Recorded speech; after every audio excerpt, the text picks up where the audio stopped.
Welcome to the Passionpreneur Experience, where I examine the thoughts, energy, and strategy a side hustler needs to grow their entrepreneurial dreams, all while they work their corporate 9-to-5 day job. I'm your host, Bridget Cobb. Now let's get started.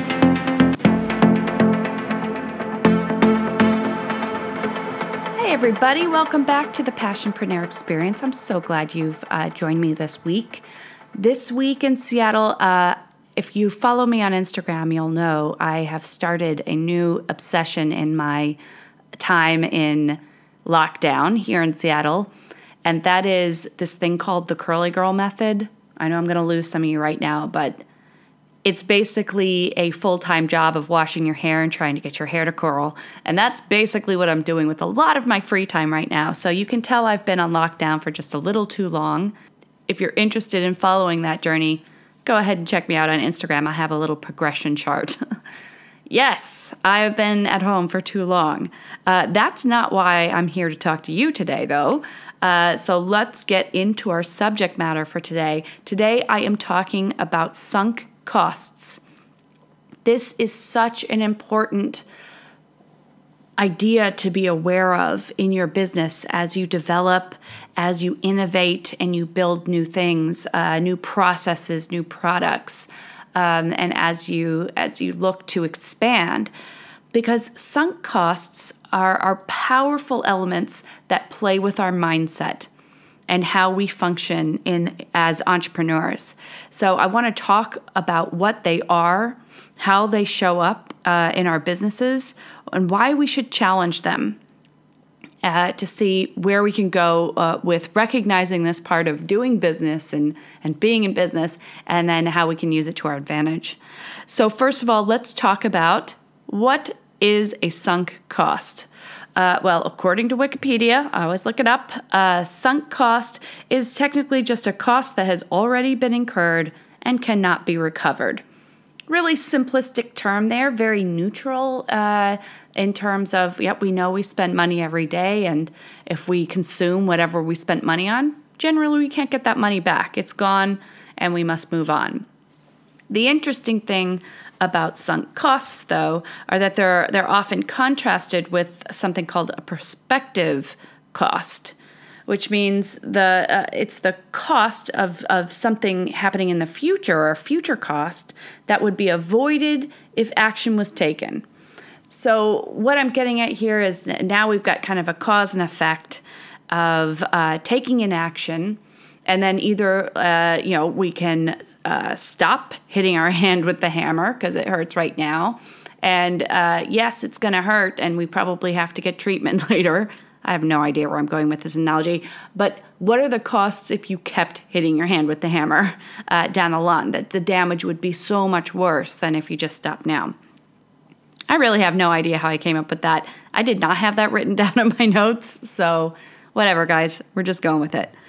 So one thing that I want to look at when we think about sunk costs is often when we think of a sunk cost, because it has the word cost in it, we associate it with a dollar figure.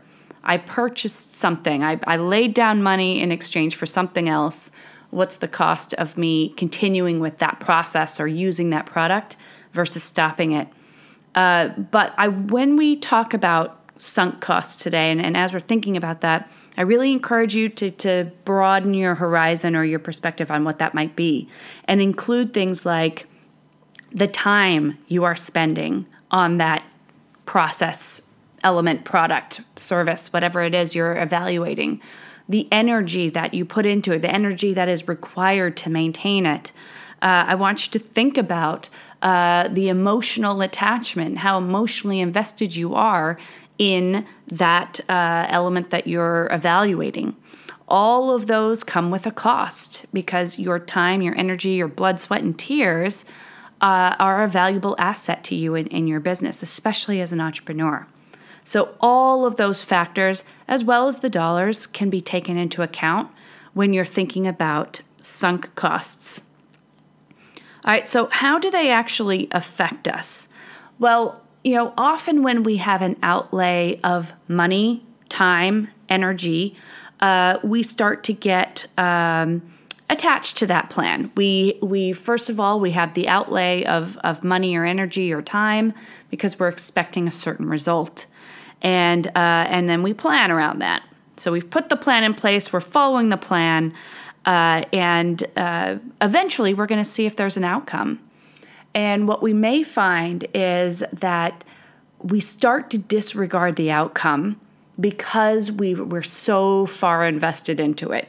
We've spent so much time, so much money, so much energy, so much emotional strife or stress in this process that regardless of the outcome, we're sticking with it. We're going to stick to this plan come hell or high water because we're so far into it. We're neck deep now into this process and we're not bailing. And that's when we really start to get negatively affected by sunk costs because we're valuing the time and energy and money that we've already invested over our future results. We're actually putting more value on all of that we've burned that we cannot recapture than potentially a much better outcome in the future. All right, and this is all of this is encapsulated in the theory of cognitive dissonance.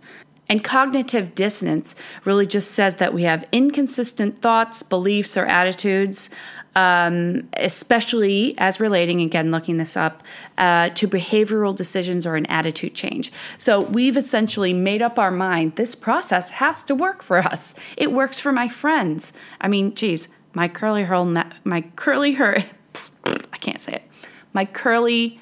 girl method process is exactly this.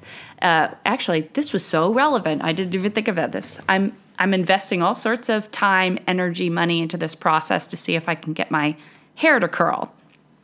Now, I've watched way too many YouTube videos now in the process, and I see everybody getting results.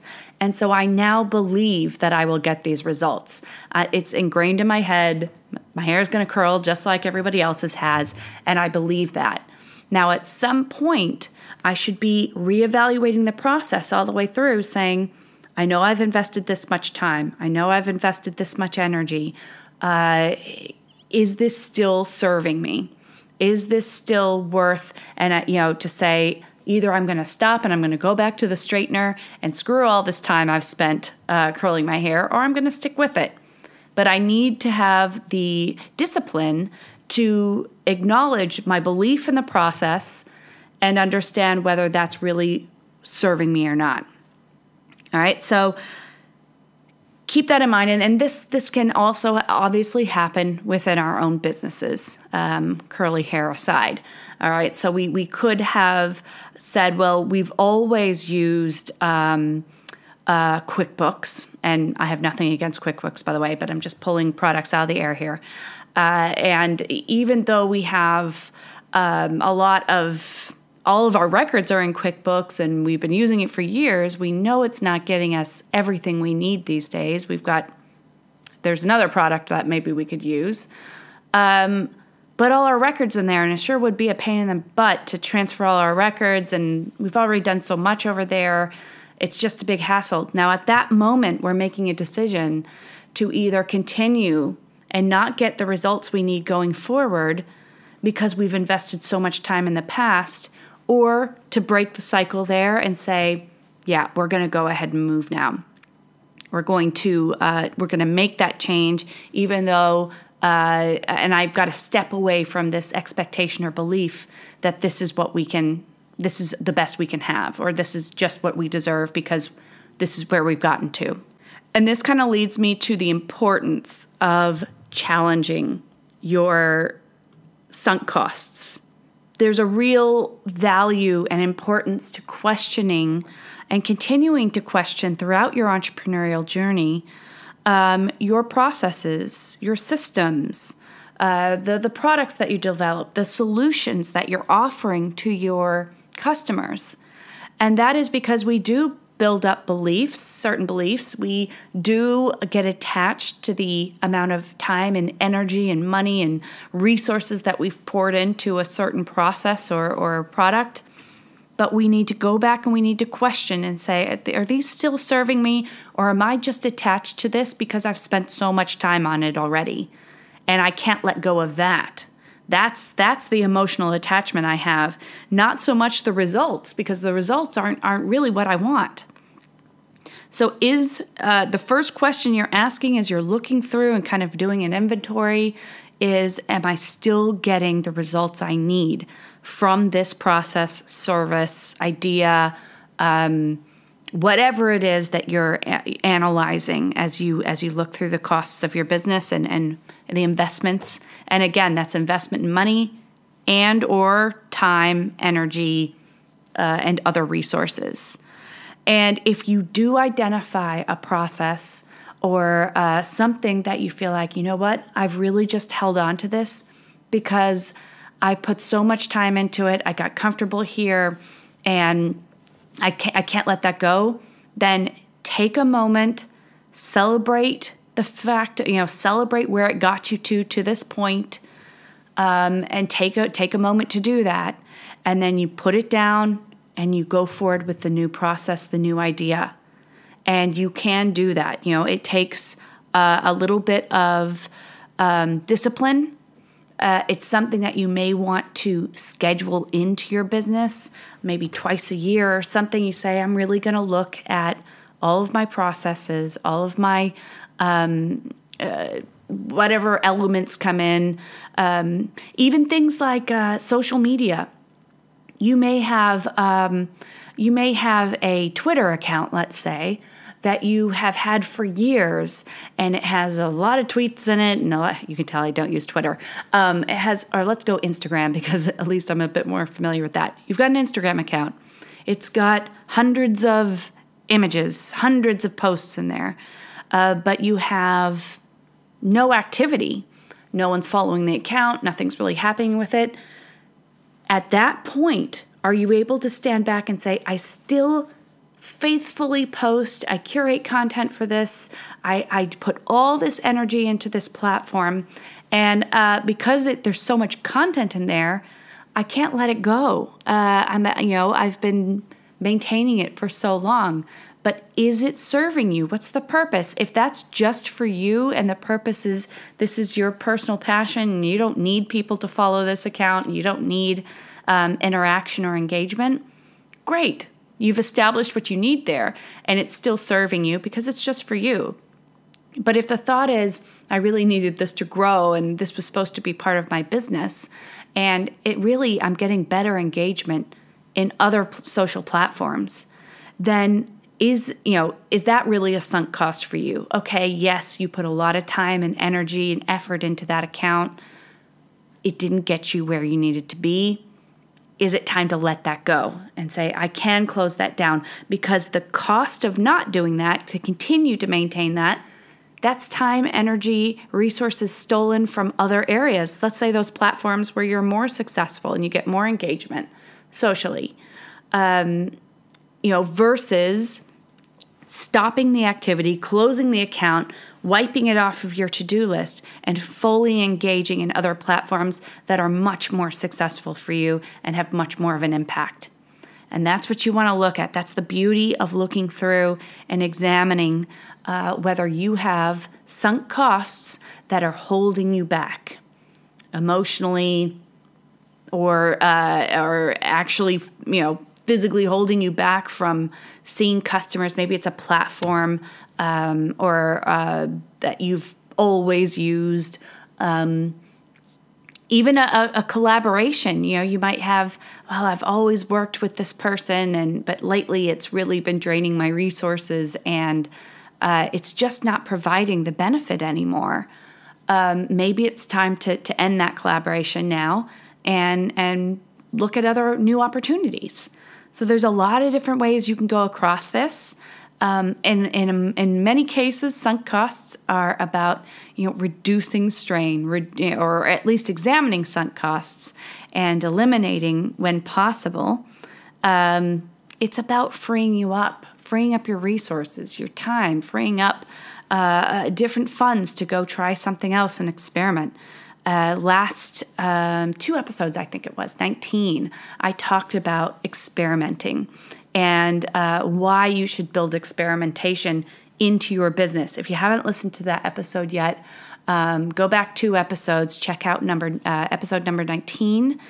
And, eliminating sunk costs are a beautiful way to shift your resources to experimentation. Try something new. See what else is out there. See what else you could be doing that could potentially have a much more profound impact on your business. So, again, I encourage you, sunk costs are inevitable. They are part of doing business. They are part of innovation, being creative. We are human as well. We get emotionally attached. As much as we can complain about financial investment, I think mentally there's so much more involved there. So your sunk cost analysis, a lot of that is going to be diving deep into the mindset piece. Why am I so attached to this? Why have I not put this process down when I know it's not delivering results? This is where you're going to get really curious about what's going on in your mind. There may be a belief there that's holding you back, saying, because I don't feel like I can figure out another social media platform. I don't think I'm capable of doing that. Or I don't believe that I'm afraid that if I stop that collaboration with that person, that it will destroy our relationship and I will lose someone that's very near and dear to me. So start to examine those thoughts, get curious about why they're coming up for you and what they're making it mean to you, what they're making that process, that idea, that thing that you should be putting down, why you're and helping you identify why you're holding it so dearly, even though you are not getting results from it. I hope this brings a little bit more clarity around sunk costs and how they play a role in your business. And let's face it, in your life, across your lifestyle every day. No doubt there are different opportunities here to identify a sunk cost and say, okay, I understand in that particular issue, that particular circumstance, I know I put a lot of time and energy into that, and I recognize that it got me to where I am now, but it's not going to be my future. It's not going to get me to where I want to go. And so despite the energy and the attention and the emotional investment that I made in that, I'm going to put it down and I'm going to go try something else. That's for you to explore and discover for yourself. So thanks for joining me. That's all I have for you today on the Passionpreneur Experience. I want to thank you again for joining me. And of course, I will see you back here next time. Have a good week. Bye. Are you building your side hustle business all on your own? Well, you don't have to. Engaging with and being accountable to a supportive community will increase your productivity and keep you on track. Join my private Facebook community, the Passionpreneur Experience, and connect with like-minded side hustlers just like you. Head to the show notes now for a link to the group and start building the business of your dreams.